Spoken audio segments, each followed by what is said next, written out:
मदन नाम किसान अपनी सूखी जमीन पर बैठा है। वो बस यही सोच रहा है कि आसानी से अमीर बन जाए। उसके आसपास की जमीन सूखी पड़ी है।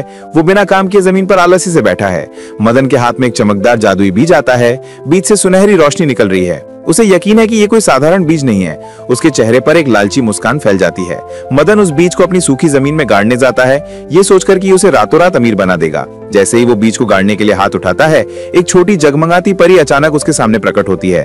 परी धीमी लेकिन दृढ़ आवाज में कहती है, अगर तुम इस बीज से रोशनी पाना चाहते हो तो पहले हमारे चैनल को सब्सक्राइब करो। किसान हैरानी से परी को देखता है। परी मुस्कुराती है और चली जाती है। मदन अनिच्छा से बीज गाड़ देता है। वो पूरा दिन इंतजार करता है। बीज से कोई अंकुर नहीं निकलता, बस एक धुंधला सा धुआं निकलने लगता है।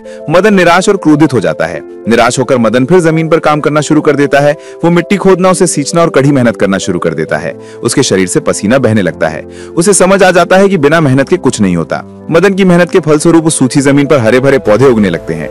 वो उस मेहनत को देखकर मुस्कुराता है। उसे समझ आता है कि लालच ने उसे कुछ नहीं दिया, लेकिन मेहनत का फल मीठा होता है। सीख, लालच का अंजाम बहुत बुरा होता है और मेहनत का फल हमेशा मीठा होता है।